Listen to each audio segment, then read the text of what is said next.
So now it's time for me to deliver on that case study. So let me tell you about something that happened to me once upon a time. I was doing my regular business, my routine stuff, when I got a phone call from my partner, Mike. Mike said, "Hey, I've got something interesting going on here. I saw a house that was abandoned.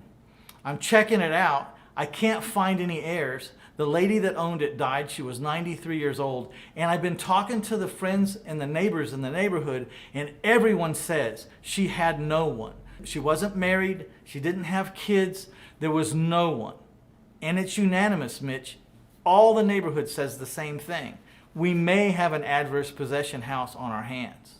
So upon further investigation, we learned that there was only about $3,000 in past due taxes done, and there was no real judgments for the city to maintain the house or board up the house or mow the lawn.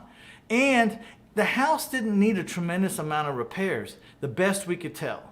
Once we got in the house, we did see about $3,000 worth of repairs and updates that needed to be done.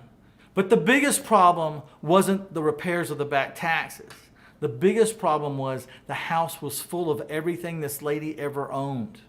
And that was a problem. You see, we were worried about grand theft, anything over $10,000. If some heir showed up and was heir to that house and its contents, we might be construed as having stole over $10,000 worth of personal belongings. So this was a big concern. You know, not everything lines up in these adverse possessions house. We'd love it to have no taxes, no liens, be in perfect condition and be completely empty. But that's not how these things work. And we get paid to navigate through some troubled waters. And this was the biggest trouble. We kept talking to the friends and the neighbors in the neighborhood. One of the reasons we knew to talk to these friends and neighbors is because when we found this deceased person's obituary, it said she was survived by good friends and neighbors. And this was a big clue that there were no heirs.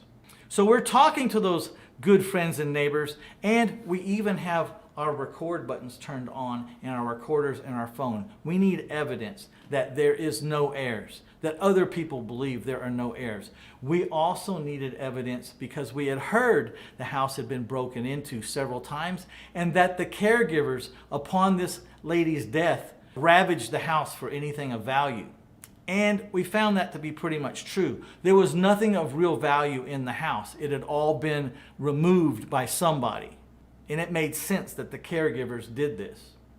So when we were talking to people, we had record buttons turned on and we were documenting for ourselves. Everyone telling us, every neighbor saying, "Oh, that lady got robbed blind. There's nothing in that house of value because those people stole everything when she was mentally incapacitated. And even on the days after she died, they were still coming in taking her stuff."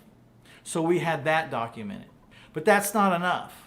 For us to go out and prove that there's no heirs is one thing, but to hire a third party, private investigator or an attorney, and you pay them real money, traceable money, by check, to show that you hired a third party to find heirs, and even they came back and reported to you that there was no heirs to be found, or that they couldn't find any.